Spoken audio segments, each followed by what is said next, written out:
નમસ્કાર, મંતવ્ય ન્યૂઝમાં આપનું સ્વાગત છે ને હું છું આપની સાથે હિરલ। સ્થાનિક સ્વરાજ્યની ચૂંટણીઓ બાદ જૂનાગઢના નવા મેયર, ડેપ્યુટી મેયર તેમજ 68 નગરપાલિકાઓના નવા પ્રમુખોની વરણીને લઈને સૌ કોઈની મીટ મંડાયેલી હતી।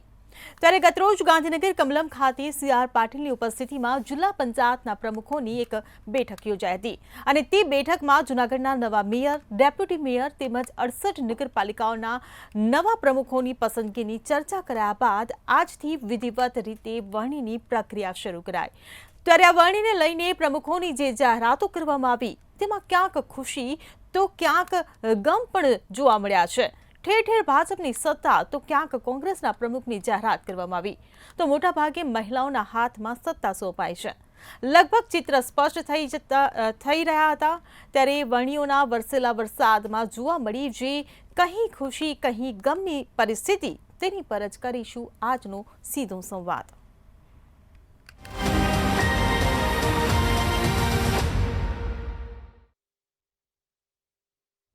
તો ચર્ચામાં આપણી સાથે જોડાઈ ગયા છે મંતવ્ય ન્યૂઝના એસોસિએટ એડિટર પ્રફુલ્લ ત્રિવેદી, આ સાથે ભાજપમાંથી આપણી સાથે જોડાયા છે નિલેશ સોલંકી અને કોંગ્રેસમાંથી જોડાયા છે મુકેશ પંચાલ। આપ તમામ મહાનુભાવોનું મંતવ્ય ન્યૂઝમાં સ્વાગત છે। પહેલો સવાલ પ્રફુલ્લભાઈ આપને કે આજે નગરપાલિકા અને મહાનગરપાલિકાની ચૂંટણીઓ બાદ જે પ્રમુખોના હોદ્દેદારોની નિયુક્તિ કરવામાં આવી તેને લઈને આપની પહેલી પ્રતિક્રિયા શું છે? હિરલ, જ્યારે પણ નિયુક્તિની પ્રક્રિયા થતી હોય છે ને ત્યારે હંમેશા કંઈ ખુશી કંઈ ગમનું વાતાવરણ હોય જ છે, કારણ કે ખુરશી એક હોય છે અને ખુરશી વાંચુઓ 5 કે 6 કે 7 કે એથી પણ વધુ હોય। એટલે ચૂંટણીની પ્રક્રિયા પતે અને પસંદગીની જે જાહેરાત થાય એની વચ્ચેનો જે સમયગાળો હોય એ સમયગાળા દરમિયાન પદ વાંચુઓ પોતપોતાના જે રાજકીય ગોડફાધર હોય એની ખુરશીની આજુબાજુ ગોળ ગોળ આંટા મારતા હોય છે અને જ્ઞાતિ અને સમાજના અલગ અલગ રેફરન્સ આપીને પોતે જ લાયક છે એવું કહેવડાવવા માટે ઘણા બધા પ્રયાસો કરતા હોય છે। પરંતુ જ્યારે 4 કે 5 જણા પ્રયાસ કરતા હોય ને એમાં એકને જ પદ મળે એટલે બાકીના 4માં ચોક્કસપણે ગમ હોય અને એકના મનમાં ખુશી હોય, એટલે આપણે કહીએ છીએ કે કંઈ ખુશી કંઈ ગમ। પરંતુ ભાજપ છે થોડી શિસ્તબદ્ધ પાર્ટી છે એટલે અસંતોષ કે ગમ હોય એ સપાટી ઉપર ના આવે, દબાયેલો રહે। જો કે ગ્રામ વિસ્તાર એ અને સૌરાષ્ટ્ર વિસ્તાર એવો છે કે ક્યારેક થોડું ઘણું બીજે દિવસે સપાટી ઉપર આવતું હોય છે। હવે આ જે ચૂંટણીઓ પતી એમાં સૌથી મોટી ચૂંટણી હતી જૂનાગઢ મ્યુનિસિપલ કોર્પોરેશનની। ત્યાં 60 બેઠકોની ચૂંટણી હતી, 8 જેટલી બેઠકો બિનહરીફ થઈ હતી, એટલે ત્યાં તો ભાજપનો હાથ ઉપર રહેશે એ પહેલાંથી એટલું લાગતું હતું કે 8 તો એમને બિનહરીફ મળી જ ગઈ હતી। આ ઉપરાંત 68 મહાનગરપાલિકાઓ, 3 તાલુકા પંચાયત અને અમદાવાદ સહિત 3 મ્યુનિસિપલ કોર્પોરેશનની એક બેઠક જે ખાલી પડી હતી અને પેટા ચૂંટણી, આ બધી જ જે બેઠકો છે એની એક સાથે ચૂંટણી યોજાઈ અને ત્યારબાદ પસંદગીમાં થોડો સમય ગયો છે એટલે ઉત્સુકતાથી પદ વાંચુઓ રાહ જોઈ રહ્યા હતા। આમ જોવા જાવ તો સારું ચિહ્ન એક એ છે કે લાંબા સમયથી જ્યાં વહીવટદારોનું શાસન હતું એ નગરપાલિકાઓને હવે લોકપ્રતિનિધિ એમને મળશે, લોકોએ ચૂંટેલો પ્રમુખ મળશે અને લોકો એમના કામો લઈ અને એમની પાસે સરળતાથી જઈ શકશે। હવે આ પ્રક્રિયાઓ જે પસંદગીની છે એ ગઈકાલથી ચાલુ થઈ। ગઈકાલે ભાજપના પ્રદેશ પ્રમુખ અને કેન્દ્રના મંત્રી CR પાટીલની હાજરીમાં જિલ્લા પંચાયતના પ્રમુખો અને અન્ય આગેવાનો સાથે ચર્ચા, વિચારણા, વિમર્શ, શ્રેણીબદ્ધ મિટિંગો ચાલી અને બધા જ જે નગરપાલિકાઓ છે, મહાનગરપાલિકાઓના છે એના નામોના કવર તૈયાર થઈ ગયા। કોર્પોરેશનમાં એવું હોય છે કે કોર્પોરેટરોની મિટિંગ મળે અને એમાં જે કમલમમાંથી આવેલું કવર હોય એ ખોલવામાં આવે અને એમાં જે હોદ્દેદારો છે એ ત્યાં જાહેરાત થઈ જાય અને ત્યારબાદ જે બોર્ડની બેઠક મળે એમાં એની વિધિવત જાહેરાત થાય। એટલે તમે જૂનાગઢ મહાનગરપાલિકાનું તમે જુઓ તો મેયર પદે ધર્મેશ પોશિયા, ડેપ્યુટી મેયર પદે આકાશ કટારા, સ્ટેન્ડિંગ કમિટીના ચેરમેન પદે પલ્લવીબેન ઠાકરની નિમણૂક થઈ છે. અહીંયા લોહાણા સમાજના મેયર આવશે કે પાટીદાર સમાજના મેયર આવશે એ અંગે ઘણી બધી ચર્ચાઓ ચાલતી હતી. એક સ્પર્ધાનું વાતાવરણ પણ હતું, પરંતુ અંતે પાટીદાર મેયર આ શહેરને મળ્યા છે. હવે બોટાદ નગરપાલિકાએ બહુ જ ચીલો ચાતરો છે કે બોટાદ નગરપાલિકાએ મહિલા દિવસ 8મી તારીખે છે, આંતરરાષ્ટ્રીય મહિલા દિવસ, પણ એમણે જાણે આજે જ ઉજવી દીધો અને તમામ પદો છે મહિલાઓને આપ્યા છે.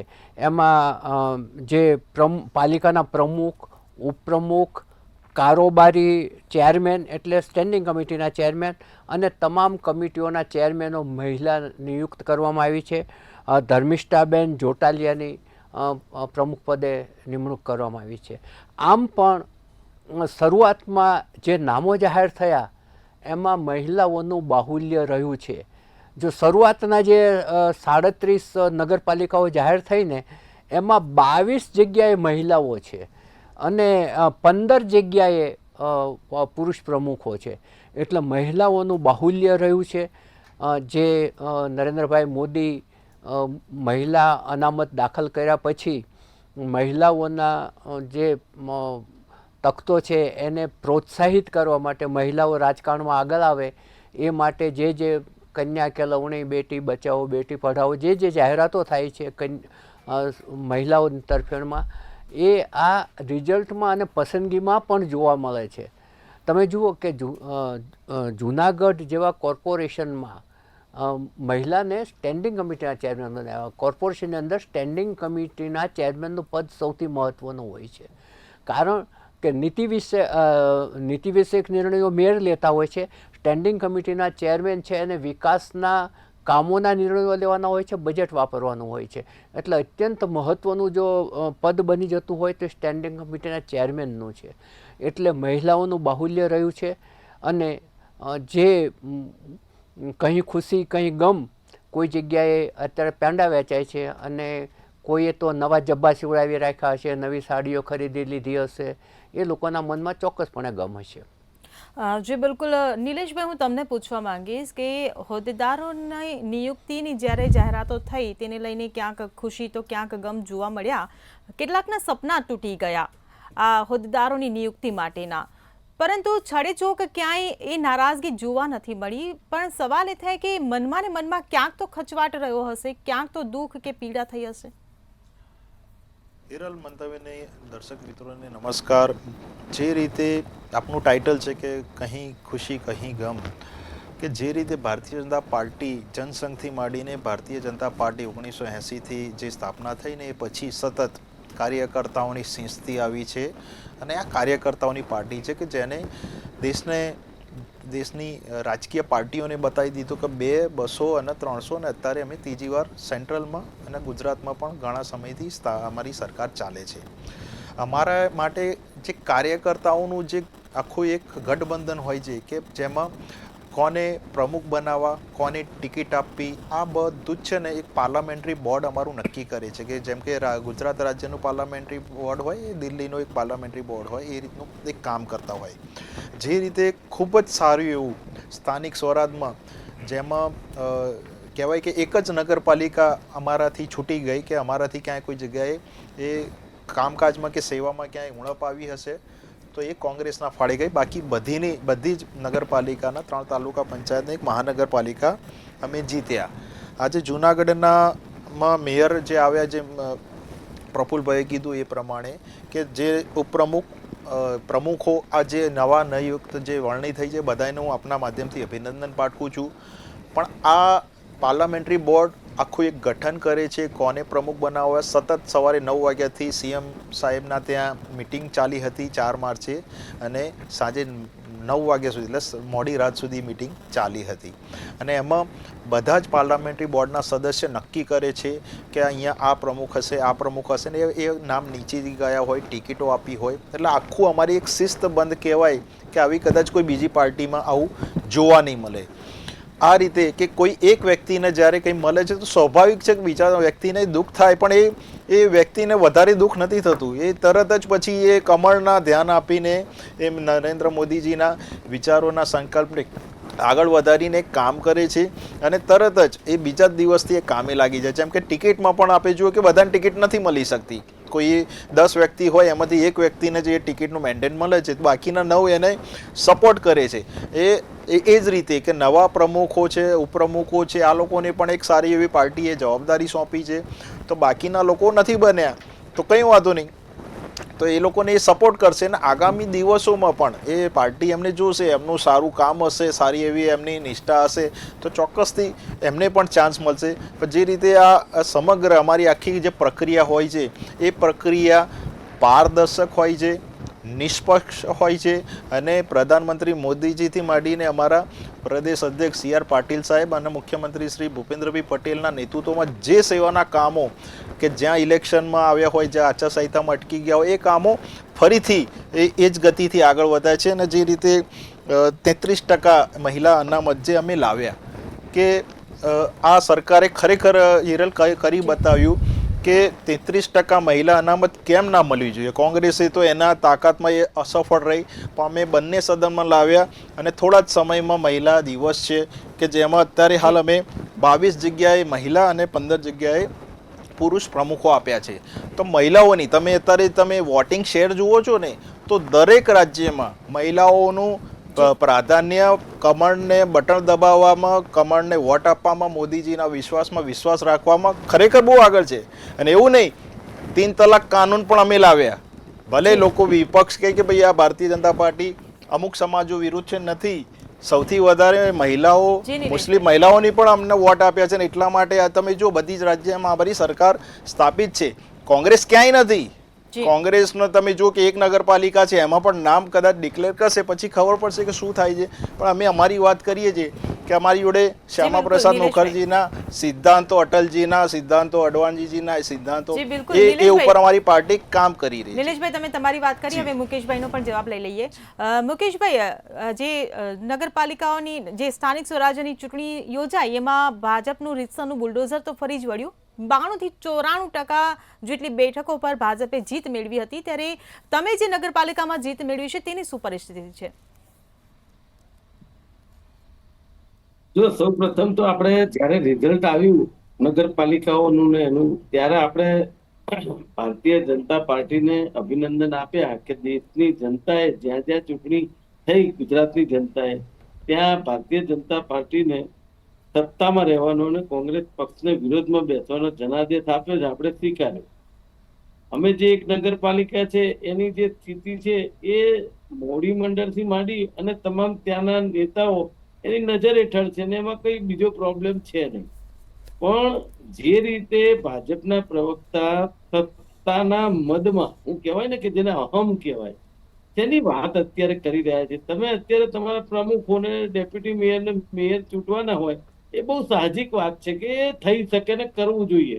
કારણ કે લગભગ 2-3 વર્ષ તો તમે સમજો ચૂંટણી જ નહોતી આપી આ ભારતીય જનતા પાર્ટીએ. જે રીતની વાત હતી કે લોકો લોકશાહીથી તો વંચિત હતા એ ગામડાના તાલુકાઓમાં. હવે ચૂંટણી આપી છે તો આજે આટલા વર્ષે બી ત્યાંની પ્રજા જે ડાયરેક્ટ અધિકારી રાજ હતું કે જે અધિકારી રાજ આપણે જોઈએ છે કઈ રીતનું હોય છે, પણ છતાંય હવે સ્થપાયું છે. તો હું એવું માનું છું કે કોઈ બીજી ચર્ચામાં પડ્યા વગર, કોંગ્રેસની ચિંતા કર્યા વગર, કોંગ્રેસ શું કરે છે શું કરશે એની ચિંતા કર્યા વગર ગામડાઓ, તાલુકાઓનો અને શહેરોનો અને મહાનગરપાલિકાનો, નગરપાલિકાનો વિકાસ કઈ રીતે થાય કે જે રીતે નગરપાલિકાઓ પાસે ઇલેક્ટ્રિક બિલ ભરવાના પૈસા નહોતા, એ પરિસ્થિતિનું નિર્માણ ન થાય, અધિકારીઓ પૈસામાં ભ્રષ્ટાચાર ન કરે અને જે રીતે કામગીરી કરવાની છે નિષ્પક્ષ રીતે કરે, એની અંદર ધ્યાન આપવાની જરૂર છે. વાત આવી મહિલાઓની ને પુરુષોની, તો મારે એવું કેવું છે કે 33% અનામતની જો વાત કોઈ લાવી હોય તો એ યુપીએના પૂર્વ ચેરપર્સન સોનિયાજી લાવ્યા હતા અને એ વાતને એમણે ભૂલવી ના જોઈએ. પણ આ તો આ જે ભારતીય જનતા પાર્ટીના પ્રવક્તાઓ, નેતાઓને તો એમ જ છે કે 2014 પછી દેશનું નિર્માણ થયું. 2014 પહેલા ભારત દેશ ખંડેર હતો. બસ આ એક જ એમના મગજમાં ઘૂસી ગયેલી વાત છે. અને મહિલાઓની વાત તો એ કયા મોઢે કરે છે ને એ મને સમજ નથી પડતી કે ટિકિટ તો દરેક મહિલાઓને દરેક પક્ષ આપે, હાર જીત થાય અને એમને કદાચ મહિલાઓ વધારે જીત્યા હોય તે બરાબર છે.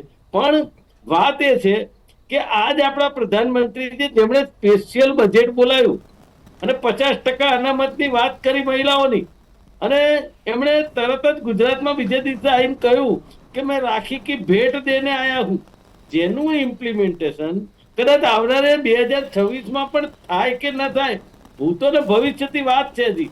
અને એ રાખી કી ભેટ દેવા આયા જે વાત કરી, આજે તમે સમજો કે હજી 2 રાખી આવશે તો હવે પ્રધાનમંત્રી કઈ ભેટ આપશે? એટલે આ પ્રકારની વાત મહિલાઓ સાથે કોંગ્રેસ પક્ષ નથી કરતું, જે કે છે એ કરી બતાવે. એટલે મારું કેવું અલ્ટિમેટલી એવું છે કે જે જનાદેશ પ્રજા તરફથી મળ્યો છે એ જનાદેશને માથે ચડાવી અમે વિરોધમાં બેસીને કામ કરીશું. પણ તમે વિરોધ પક્ષ શું કરે છે, કોંગ્રેસે શું કર્યું, અમારે શું કરવાનું, એ વાત કરો કે તમારે વિકાસ કઈ રીતે કરવો, કેવી રીતે કરવો ને ભ્રષ્ટાચાર ન કરવા. આજે હું હમણાં તમે જુઓ, અત્યારે હું વલભીપુર પાસેના ચોગઠ ગામમાં છું, તો તમે સમજો કે ત્યાં રોડ જે ડામરનો એક જગ્યાએ બનાવવામાં આવે છે, આ ત્યાં ચાલતા કે ત્યાં વ્હીકલ વાળા લોકો કહેતા હતા કે રોડ સારો બન્યો છે. હવે રોડ જે પ્રકારનો બન્યો છે, તમે જો ઓક્ટોબરમાં એ રોડ હોય મને કહેજો વરસાદ આવે ત્યાં, આ પરિસ્થિતિથી રોડ બની રહ્યા છે તો એનો શું મતલબ છે? ત્યાં કોઈ ઓડિટિંગ કે કોઈ જોવા વાળું નથી.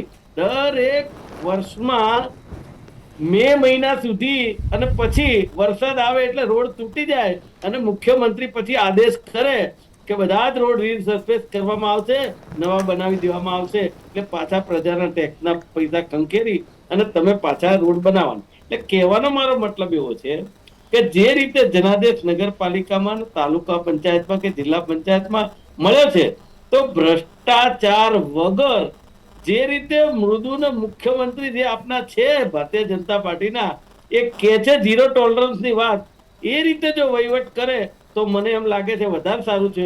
બાકી અમારી વાત જો કરીએ કોંગ્રેસ પક્ષની, તો એક નગરપાલિકા છે એમાં જે શાસન છે અમે કરીશું, અને બાકીની જે કઈ નગરપાલિકા છે કે તે તાલુકા પંચાયત, જિલ્લા પંચાયત, એમાં અમે વિરોધમાં બેસી અને જે કઈ પ્રજાના પ્રશ્નો હશે તેને ઉપાડવાનું અમે કામ કરીશું. જી બિલકુલ. નિલેશભાઈ, હું તમને પૂછવા માંગીશ કે આંતરરાષ્ટ્રીય મહિલા દિવસ હવે નજીક છે અને એ દરમિયાનમાં આજે જે હોદ્દેદારોની જે નિયુક્તિ કરવામાં આવી તેમાં મોટાભાગની મહિલાઓની નિયુક્તિ કરવામાં આવી છે, અંગે આપ શું કહેશો? અને મુકેશભાઈએ જે સવાલો ઊભા કર્યા છે કે સીટો વધી, કાર્યો ઓછા છે, ભ્રષ્ટાચાર વધી રહ્યો છે, એનો પણ જવાબ આપો.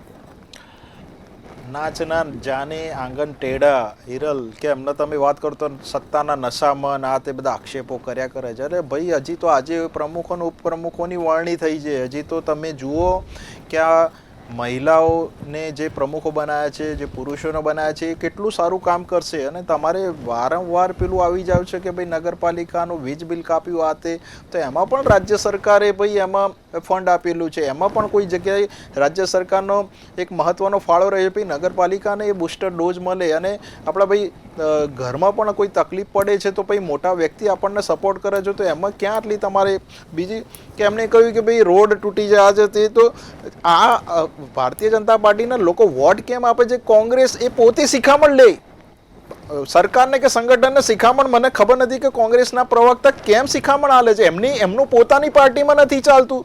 અધિવેશન આવે છે, કદાચ એ મિટિંગમાં મુકેશભાઈ બોલશે તો સારું લાગશે મને. રામ મંદિર 500 વર્ષ પછી બેન અમે બનાવ્યું, ચલો કોઈ પણ રીતે બન્યું છે, પણ શ્રેય તો અમે લઈએ ને. આ તો સારું છે, આ બોલી નથી દેતા. નહીં તો એમ જ કે ભાઈ આ ભારતીય જનતા પાર્ટી અમારી પાર્ટી છે, આ તો એવું પણ કહી દે એવા છે. 370 અમે લાવ્યા, કઈ રીતે એ કરી શકતા હતા? 3 તલાક, મેં આપણે કહ્યું કે 3 તલાક. આજે બીજા ધર્મની મહિલાઓની પણ આજે સંવેદના સરકારે સમજી છે, તો એ વોટ આપે છે. 1 નેશન 1 ટેક્સ લાયા. આ તમે આખી મારી જોડે ઘણી બધી યોજના, કે એપિસોડ આપણો એક ડિબેટનો બીજો રહી શકે. યુસીસી ઉત્તરાખંડમાં લાવી રહ્યા છે, તાકાત હોય તો લાવે. કોમન સિવિલ કોડ ગુજરાતમાં હવે થોડા સમયમાં આવી જશે, એ પણ એ પાઇપલાઇનમાં છે. 3,70,000 કરોડથી પણ વધારે મસ્ત મોટું રાજ્ય સરકારે મૃદુને મક્કમ, જે એમને સારું યાદ રહ્યું. અને મુકેશભાઈ ખૂબ જ ધન્યવાદ કે આવા બધા જ તમારા પ્રવક્તાઓ યાદ રહે કે દાદાનું બધું જ તમે અપનાવો, એમના વિચારો અપનાવો, ભારતીય જનતા પાર્ટીના પણ વિચાર અપનાવો. કે ખૂબ જ સારું બહોળું બજેટ ગુજરાત રાજ્યને આપેલું છે, તો એમાં ગ્રામીણ પણ આવી જાય છે.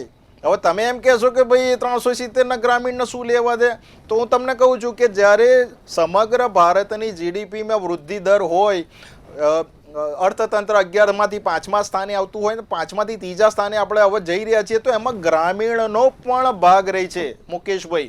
એટલે ગ્રામીણના તમે ક્યાંય વાત ના કરી શકો. એ રીતે નગરપાલિકા, મહાનગરપાલિકા, હવે તો આપણી જોડે નગરપાલિકાઓની પણ, મહાનગરપાલિકાઓનું પણ વધ્યું છે, તાલુકાને નગરપાલિકાનું પણ બિરુદ મળ્યું છે, ઘણા મોટા જિલ્લા હતા એના પણ 2 ભાગમાં વહેંચવામાં આવે છે. તો વિકાસ ધીમે ધીમે બધી જગ્યાએ ડેવલપમેન્ટ પહોંચ્યું છે, તમારે જોવું જ નથી. તમે તમારી જ મસ્ત, તમારે તો જીતવું નથી, સત્તામાં આવવું નથી. માંડ એક નગરપાલિકા મળી છે, એમાં પણ જોઈશું કે ચલો શું કરો છો તમે, પણ જે કરો છો સારી કરજો. અમે જનતાને કેન્દ્રમાં રાખીને વાત કરી રહ્યા છીએ કે અમે પણ વિપક્ષમાં હતા, અમે તમારા જેવા ક્યાંક જગ્યાએ મણકા નતા ફૂટતા કે ભાઈ તમારે આમ કરો. અમે વિપક્ષ તરીકે પણ પૂરી જવાબદારી નિભાવતા હતા. આજે 2 સીટ હોય ભારતમાં અને આજે ત્રીજી વાર મોદીજી શપથ લેતા હોય એમ નહીં લેતા હોય. હિરલ, નરેન્દ્રભાઈએ જે ભારતની શક્તિને જે ઓળખવાની હતી, આ લોકો નતા ઓળખી શક્યા. ભ્રષ્ટાચાર આજે તમે જુઓ, ભ્રષ્ટાચારનો રોજ તમને એક ન્યૂઝ મળે છે. એસીબીએ રેડ પાડી, આજે આ અધિકારી પકડ્યો, આજે આ નેતા પકડાયો. કેમ પકડાય છે ભાઈ? કારણ કે શ્રી નરેન્દ્ર મોદીજીનો અભિગમ છે ભ્રષ્ટાચાર દૂર કરવો, તમે નથી કરી શક્યા. ભ્રષ્ટાચારનું બીજ કોને રોપ્યું ભારતમાં? ભ્રષ્ટાચારનો શબ્દ આવ્યો કેમ નો? તમને એમ લાગ્યું કે ભાઈ આઝાદી પછી સારો એવો દેશ ચલાવવા માટે તમને તક આપી હતી, તમે તો 70 વર્ષ ભારતને ડબોડ્યો છે. નિલેશભાઈ જી બિલકુલ. મુકેશભાઈ, ગ્રામ પંચાયતોની ચૂંટણી હજુ પણ બાકી છે. નગરપાલિકામાં ભલે ચૂંટણીમાં ઓછી, મતલબ કે સીટો ઓછી મળી હોય, તમે મોટા ભાગે એમાં નિષ્ફળ રહ્યા છો, પરંતુ એવું કહેવાય છે કે કોંગ્રેસનો દબદબો ગ્રામ્ય વિસ્તારમાં વધારે છે. તો ગ્રામ પંચાયતની જે ચૂંટણી આવવાની છે તેમાં આપની મહેનત કેટલી? જો હિરલ, મહેનતની વાત કરીએ ને તો કોંગ્રેસ પક્ષ અત્યારે ગામડા કે તાલુકા લેવલે ને જિલ્લે દરેક જગ્યાએ ખૂબ મોટું સંગઠન એકઠું કરવા જઈ રહી છે અને જાય છે. દરેક જગ્યાએ અમારા પદાધિકારીઓ પણ જઈ રહ્યા છે, નિયુક્તિ પણ કરાઈ છે. અને જે રીતે અમારા રાહુલજી આવી રહ્યા છે, જે અધિવેશનના ભાગરૂપે, એ નાનામાં નાના કાર્યકર્તાથી માંડી અને ધારાસભ્ય, સંસદ સભ્ય સુધી બધા સાથે મનોમંથન, વિચાર વિમર્શ ગુજરાત માટે ચોક્કસ કરવાના. પણ વાત મારી એવી છે કે જે નિલેશભાઈ હમણાં કહ્યું ને, મૃદુના મક્કમ યાદ રહ્યું, એ મને એટલા માટે મુખ્યમંત્રીનું યાદ રહ્યું કે આ એવી સરકાર છે કે આ મુખ્યમંત્રીએ વડોદરામાં જઈને એવું કહેવું પડે કે હું કે નરેન્દ્રભાઈ આવીએ ત્યારે જ તમારે સ્વચ્છતા સફાઈ નહીં કરવાની, ત્યારે જ રોડ નહીં બનાવવાનો, દરેક વખતે બનાવવાનો, કારણ કે પ્રજા ટેક્સ 24 કલાક આપે છે. આ કહેવું પડે છે ને મુખ્યમંત્રીને. એટલે મને મૃદુના મુખ્યમંત્રી યાદ રહે છે કે આ મુખ્યમંત્રી કે તો જ આવું થાય છે, બાકી થતું નથી. તમે હમણાં કીધું કે ઇલેક્ટ્રિક બિલ ભરવાના પૈસા સરકાર આપી દે તો વડીલ આપી દે, એટલે વડીલ એના ઘરમાં કમાવા ગયા તો આપી દે છે. પ્રજાના ટેક્સના પૈસા જે તમારા અધિકારીઓએ કરેલો ભ્રષ્ટાચાર બહાર આવ્યો છે, જેના હિસાબે ઇલેક્ટ્રિક બિલ નથી ભરાયા. એટલે ટેક્સ તો પ્રજા આપે જ છે, બિલ કેમ નથી ભરાયા? તમે જે રીતે તાઇફાઓ કરવામાં અધિકારીઓ પાસે ખર્ચા કરાવો છો અને નગરપાલિકાના ધોરણે, એના કારણે મત મોટો ભ્રષ્ટાચાર બહાર આવ્યો અને ઇલેક્ટ્રિક બિલો ભરવાના રહી ગયા. અને પછી ગુજરાત સરકાર મદદ કરે અને ભરાઈ જાય તો એટલે શું પ્રજાના ટેક્સના પૈસા નથી? એટલે તમારે ભ્રષ્ટાચાર કરવાનો. અને તમે રોજે રોજ તમે મીડિયાને અભિનંદન આપું છું કે ડેલી ટીવી ચાલુ કરો કે ડેલી છાપું ખોલો, એક સાયબર ક્રાઇમ ના હોય એવું બતાવો, એક ગઠિયો તમારા પૈસા પડાઈ ના ગયા હોય ના બતાવો, એક અસલી નકલી ના હોય બતાવો, દારૂ ના પકડાય એવું બતાવો, એસીબી ના પકડાય એવું બતાવો. તમે કહો પકડાય છે ને ભાઈ, પકડાય છે ક્યારે? ભ્રષ્ટાચાર થાય છે ત્યારે ને. આ જે ભ્રષ્ટાચાર છે ને, ચારે બાજુ ગુજરાતના દરેકે દરેક વિભાગમાં થાય છે, એટલા માટે ક્યાંક ને ક્યાંક પકડાય છે. પેલી પોટ ટ્રકો જતી ને દારૂની, પછી તમે એક ટ્રક પકડીને છાપામાં બતાવો કે આ પકડાઈ ગઈ. આ ગુજરાતનું શાસન છે અત્યારે, અને આ તમારો ભ્રષ્ટાચાર છે. તમે કબૂલો ના કબૂલો 2 નંબરની વાત છે.